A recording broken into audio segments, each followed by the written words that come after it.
I still remember that Thursday evening like it happened yesterday. I had just returned from work, exhausted from another grueling day at the office. The moment I walked into our apartment, I sensed something was off. Emily, my wife of 8 years, was sitting on the couch, staring at the floor with that strange mix of anxiety and anticipation that I had seen only a handful of times before. She asked me to sit down, and I immediately knew this wasn't going to be a simple conversation. "Mark, we need to talk," she began, her voice trembling slightly. There it was, the prelude to the kind of discussion that ruins ordinary evenings and turns them into memories you wish you could erase. I nodded slowly, trying to hide the unease that was curling in my stomach. "Okay, I'm listening," I said, forcing a calmness I didn't feel. Emily took a deep breath and looked me in the eyes. "I need closure," she said, her words punctuated with a hint of guilt. "With David. My ex." My mind froze. Closure? With her ex? After everything we've been through? I struggled to maintain my composure, feeling a sharp sting of betrayal cut through me. "So let me get this straight," I asked carefully, choosing my words. "You're married to me, we built a life together, and now you need closure with someone from your past?" She nodded, a small, almost apologetic smile forming on her lips. "It's not about you, Mark. I love you. I do. But I feel like I need to resolve unfinished things with him before we can truly move forward." I couldn't believe it. The audacity. I had always trusted her, had given everything to this marriage, and now she casually tossed this request in my lap as if it were reasonable. My mind raced with questions, anger bubbling just beneath the surface, but I forced myself to stay still, to listen. She started recounting old memories, things she apparently hadn't processed.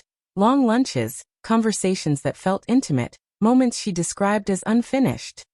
The more she spoke, the more I realized she wasn't asking for permission.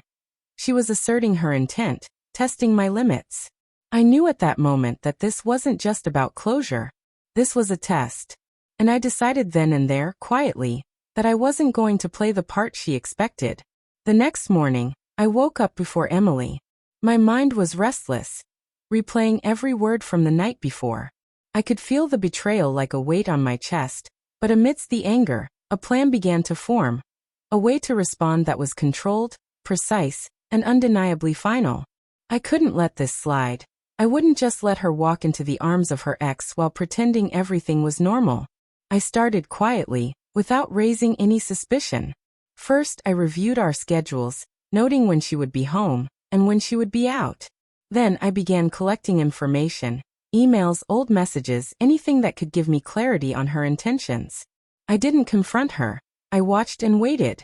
Her behavior was casual, almost too casual, as if she had already decided the outcome of this closure trip. By midweek, I had everything I needed. I found the email she had exchanged with David, her planning of the weekend, the subtle ways she had been checking in with him under the guise of friendship. She truly believed I was oblivious, that I would simply nod and let her go. The audacity of her confidence fueled my determination. That evening, when she casually mentioned the details of the weekend she had tentatively planned with David, I remained silent, carefully masking my expression. I asked questions, neutral, probing, designed to make her comfortable revealing more than she should. Every answer she gave was ammunition. Every detail a piece of the puzzle I was assembling. I realized something critical. She underestimated me. She believed her desire for closure gave her leverage, that her plan would force me into compliance or at least reluctant acceptance. But I had a different kind of power, control over the narrative, over access, over timing. She had assumed she could manipulate the situation with charm and a few half-truths, but I had patience, observation, and a strategy she hadn't anticipated. By Friday, everything was in place. I had mapped out how I would confront the situation.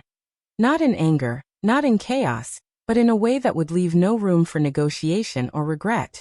My mind was clear. If she wanted closure, I would deliver it in a way she could never forget. My heart pounded as I imagined the shock on her face when the weekend didn't go as planned.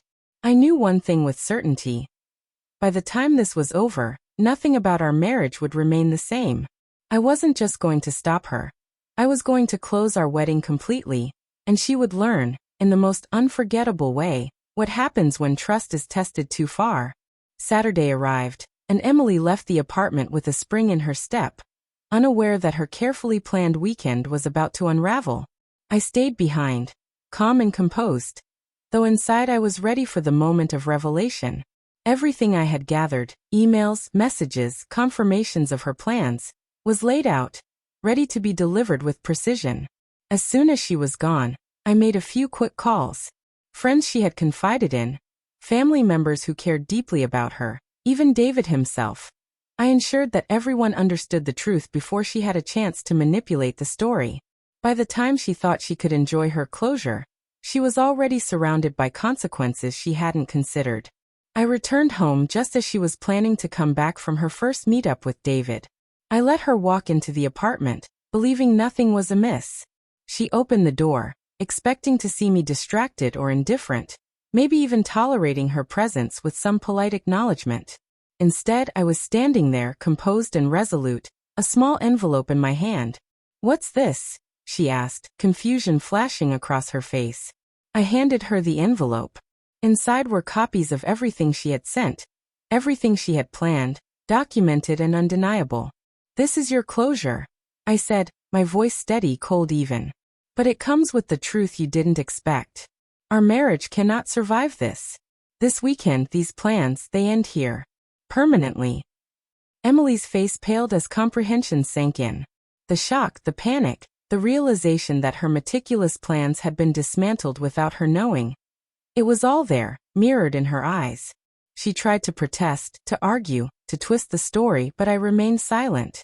The narrative was no longer hers to control. I had taken it entirely. By Sunday, everything had been finalized. I had changed locks, notified her family, and in a final act of closure, filed the necessary paperwork to legally end our marriage. It wasn't about cruelty. It was about justice, about reclaiming the life she had assumed she could manipulate. Emily learned that weekend, in the most inescapable way, that actions have consequences, and betrayal carries its own price. As I sat alone in the quiet apartment that evening, I felt a strange mix of relief and sorrow. The marriage I had loved, the years I had invested, were gone. But so was the uncertainty, the manipulation, the betrayal. I had delivered closure. Not the kind she expected, but the kind the truth demanded. And in that, I found my own peace.